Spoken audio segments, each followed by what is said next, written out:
नमस्ते दोस्त। नमस्ते दोस्तों। मैं हिम्मत सेठ एक बार फिर आपके सामने उपस्थित हूँ एक नए विषय को लेकर। दोस्तों, हम महावीर समता संदेश यूट्यूब चैनल से बोल रहे हैं और आपका इस ट्रिप पे स्वागत है। दोस्तों, विश्व की सबसे प्रसिद्ध और सबसे विश्वसनीय मीडिया हाउस बीबीसी बीबीसी की निष्पक्षता पर भी सवाल खड़े हो गए। बड़ा सवाल है दोस्तों ये कि क्या बीबीसी सच्ची खबरें छुपा रही है? क्या बीबीसी भी प्रोपेगेंडा न्यूज दिखाती है? क्या बीबीसी वर्ल्ड का गोदी मीडिया बन गया है? ये जो आरोप लग रहे हैं दोस्तों, इसमें बहुत कुछ सच्चाई भी है। क्योंकि अभी जो युद्ध हुए, ईरान ईरान इजराइल का युद्ध हो या हमास और इजराइल का युद्ध हो या यूक्रेन और रूस का युद्ध हो, सभी युद्धों में जो रिपोर्टिंग हो रही है वो एक तरफा हो रही है। पश्चिमी मीडिया उन चीजों को दिखा रहा है जो नाटो के पक्ष में है, इजराइल के पक्ष में है, अमेरिका के पक्ष में है। लेकिन जो दूसरे जो पक्ष है उनको नहीं दिखा रहा है और एक नैरेटिव बनाने की कोशिश कर रहा है कि जैसे यूक्रेन जीत गया है, ये जो है नैरेटिव बनाया जा रहा है कि जबकि रशिया के सामने यूक्रेन कुछ भी नहीं कर पा रहा। पूरे यूक्रेन को खंडर कर दिया है रशिया ने और मतलब किसी भी तरह का उसके पास कोई साधन नहीं है। अगर अमेरिका हाथ खींच ले या नाटो के देश हाथ खींच ले तो कल वो सरेंडर करना पड़े उसे। लेकिन एक नैरेटिव बनाया जा रहा है कि यूक्रेन जो है बराबर का युद्ध कर रहा है, लड़ रहा है, उसके साथ जाती हो रही है, पता नहीं क्या क्या। इसी तरह से इजराइल और हमास का युद्ध है, तो इजराइल का तो बढ़ा चढ़ा के बता रहे हैं कि ऐसे खत्म कर दिया उसने और यूं बम फोड़ दिया और गाजा। ये बात सही है कि गाजा नष्ट हो गया, लेकिन हमास खत्म नहीं हुआ। हमास अभी भी लगातार आईडीएफ के लोगों पर बम मार रहा है, उनको मार रहा है। रोज 2-3 आदमी मर रहे हैं आईडीएफ के, सेना के जवान। टैंक उन्होंने नष्ट कर दिए। तो इस तरह से वो लगातार युद्ध में है। और लेकिन बताया ये जा रहा है कि इजराइल ने जो है सब कुछ खत्म कर दिया और अब जो है वेस्ट बैंक और फिलिस्तीन जैसी कोई जगह नहीं रही और अब तो बस इनको सरेंडर करना है। लेकिन ये बातें सही नहीं है। तो मैं मतलब आगे की बात करें उसके पहले मैं ये अपील करना चाहता हूं कि अगर आपने अभी तक भी हमारे इस यूट्यूब चैनल महावीर समता संदेश को सब्सक्राइब न किया है तो सब्सक्राइब कर लें, बेल आइकन दबाना न भूलें और वीडियो अगर अच्छे लग रहे हैं तो लाइक करें, फॉरवर्ड करें, मैसेज करें और सोशल ग्रुप्स में डालें, अपने मित्रों और परिजनों को बताएं। कमेंट बॉक्स में जाएं, कमेंट लिखें, सुझाव दें। आपके कमेंट और सुझाव हमें और बेहतर करने की ओर अग्रसर करेंगे। दोस्तों, जो युद्ध भड़काया हुआ है, एक तरह से तीनों युद्ध के पीछे अमेरिका है और अमेरिका ने ही सारा खेल किया हुआ। जैसे अब यूक्रेन के रशिया ने इसलिए हमला किया था यूक्रेन पे कि यूक्रेन नाटो का देश बनना चाहता था और ये तय हो चुका था 91 में जब सफाया हुआ यूक्रेन, मतलब रशिया के जब टुकड़े हुए, तब अमेरिका ने ये कहा था कि हम जो है यूरोप में, मतलब खासतौर से बस पूर्वी यूरोप में नए देश को नाटो के सदस्य नहीं बनाएंगे। उस समय 15 सदस्य थे दोस्त, अभी 32 हो गए। मतलब इन सबको उसने लिथुआनिया और जितने भी ये बाल्टिक देश हैं उनको, इधर फिनलैंड और स्वीडन और इनको और बाकी कजाकिस्तान वगैरह सबको जो है उन्होंने अपना मेंबर बना लिया। तो अब रशिया के सामने अपनी सुरक्षा का सवाल खड़ा हो गया, और यूक्रेन भी अगर नाटो का बन जाता है तो बफर जोन रहता ही नहीं है, बिल्कुल डायरेक्ट नाटो का जो है रूस पर हमला होना शुरू हो जाएगा। इसलिए रूस ने वहां पर हमला किया। तो एक एक जो एमओयू साइन हुआ था, एक एग्रीमेंट साइन हुआ था, उसको क्यों तोड़ा अमेरिका ने, बड़ा सवाल ये है। लेकिन इन सब चीजों को कोई बताता नहीं है, और खासतौर से आजकल बीबीसी तो बिल्कुल नहीं बता रही। बीबीसी का विश्व में सबसे प्रसिद्ध वीडियो मीडिया हाउस है, जिसकी पूरे विश्व के 50 देशों से अधिक में उनकी सेवाएं उपलब्ध है। भारत और पाकिस्तान में तो इसे बहुत चाव और विश्वसनीयता के लिए देखा जाता है। उस पर यह आरोप हजम नहीं हो रहा है कि वो एक तरफा खबरें दिखाता है या नैरेटिव बनाने के लिए खबरें दिखाता है।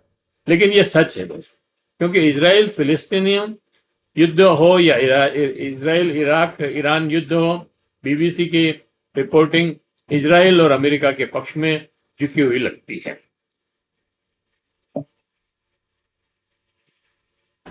अभी यमन पे हमला किया तो अमेरिका का तो और खूब बहुत जोर शोर से दिखाया, लेकिन यमन उनके ऊपर रोज हम यमन के हूती उनके ऊपर हमला कर रहे हैं, उसकी ज्यादा चर्चा नहीं है। गजा पर तो बहुत ही झूठी रिपोर्टिंग की है, 30,000 से ज्यादा रिपोर्टिंग की रिसर्च की गई, उससे यह बात साबित हुई, सामने आई कि बीबीसी झूठी रिपोर्ट करता है। पिछले 19 महीनों से इजराइल गाजा में जेनोसाइड कर रहा है, अस्पतालों पर हमला कर रहा है, नागरिकों पर हमला कर रहा है, और लगभग 65,000 लोगों को मार दिया। अब गाजा में उन्हें दफनाने के लिए भी जगह नहीं बची। तब भी बीबीसी ये आरोप लगा रहा है कि हमास एक आतंकवादी संगठन है, जबकि वो अपनी स्वतंत्रता की लड़ाई लड़ रहा, अपने देश के लिए लड़ाई लड़ रहा।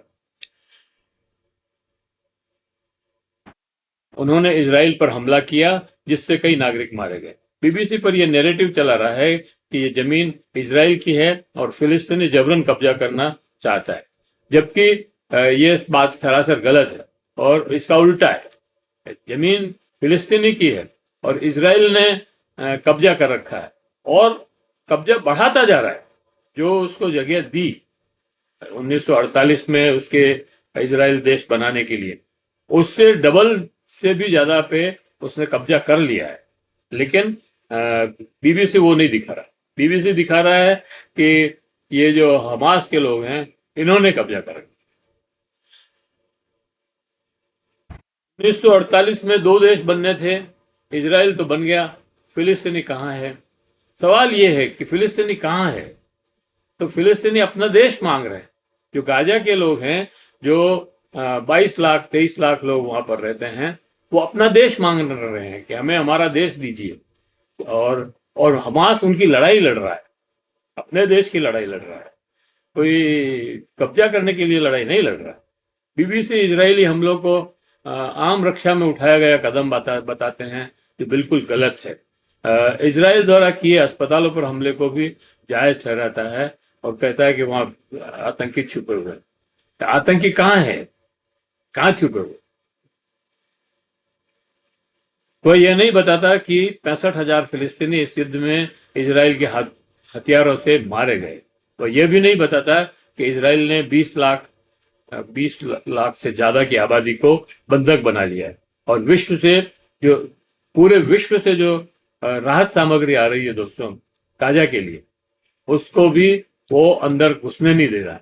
और वहां पर कोई लोग इकट्ठे होते हैं, उन पे गोली चला देता है, उनको मार देता है। तो ये एक मिस्र के पास अपनी सेना लगा रखी है। बीबीसी वो एक ही रास्ता है जिससे गाजा में वो ट्रकें आ सकती है राहत सामग्री की, और उसको उसने बंद कर दिया। इधर उत्तर इजराइल की तरफ से तो पूरा पहले से ही गाजा बंद है। इसी तरह ईरान के मिसाइल युद्ध की तो खबरें बढ़ा चढ़ा के बताता है, बीबीसी में बनती है। लेकिन इजराइल द्वारा ईरान पर धोखे से हमला किया, उसकी रिपोर्टिंग नहीं। मतलब ट्रंप साहब ने बातचीत में उलझाए रखा और बातचीत के लिए जो लोग गए उनको इजराइल ने मार दिया। और ये ट्रंप के बिना आदेश के इजराइल नहीं कर सकता, इसलिए ये अमेरिका और इजराइल का संयुक्त प्रयास है। अच्छा, फिर उन्होंने बॉम्ब को जो है ये परमाणु बम को तो हटाने मतलब खत्म करने के लिए बड़ा एक bomb bomb bunker buster bomb छोड़े 13, लेकिन उसका कुछ नहीं हुआ। वो झूठी खबरें निकली सबके वहां पे ईरान के ईरान के वो नष्ट हो गए या कुछ नष्ट नहीं हुआ। अब ये ऐसे ही अधूरी खबरें बताते हैं, जैसे हमारे देश में जो गोदी मीडिया है वो बताता है कि ऑपरेशन सिंदूर की तरह समय जैसे बिल्कुल बेबुनियाद और झूठी खबरें चलाई जा रही थी कि अब कराची पर हमने कब्जा कर लिया है, लाहौर और कराची दोनों हमारी जेब में है, और अब तो रावलपिंडी और इस्लामाबाद पे हम कब्जा करने वाले हैं। मतलब इस तरह की खबरें, उनका पाकिस्तान का परमाणु केंद्र हमने नष्ट कर दिया है, इस तरह की बेबाक खबरें जो है दिखाई जा रही थी। उसी तरह से इजराइल भी जो है यूक्रेन और रूस के जो खबरें हैं वो इसी तरह से दिखा रहा है। जैसे थोड़ा सा कहीं एक यूक्रेन घुस गया तो अरे रूस पे कब्जा कर लिया यूक्रेन ने, ये कोई खबरें यूक्रेन की तरफ से बढ़ा चढ़ाकर खबरें बता रहा था। सबसे बड़ा झूठ तो यही है कि यूक्रेन जीत रहा है, रूस के अंदर यूक्रेन घुस गया है। ऐसा लगता है कि बीबीसी की विश्वसनीयता अब नहीं रही है। तो दोस्तों, आप क्या सोचते हैं इस बारे में? हमें कमेंट बॉक्स में बताएं तो अच्छा लगेगा। मैं इस वीडियो को यहीं समाप्त करता हूं। आशा करता हूं कि आपको ये वीडियो पसंद आया होगा, और पसंद आया हो तो लाइक करें, फॉरवर्ड करें और लोगों को भी भेजें, अपने दोस्तों और परिजनों को बताएं, और कमेंट बॉक्स में जाएं, कमेंट लिखें, सुझाव दें। आपके कमेंट और सुझाव हमें बहुत अग्रसर करेंगे आगे अच्छे काम के लिए। तो दोस्तों, आप जरूर ये प्रश्न उठाएं कि बीबीसी की विश्वसनीयता क्या खत्म हो गई है, और आप कमेंट बॉक्स में भी सवाल पूछ सकते हैं। जय हिंद, धन्यवाद।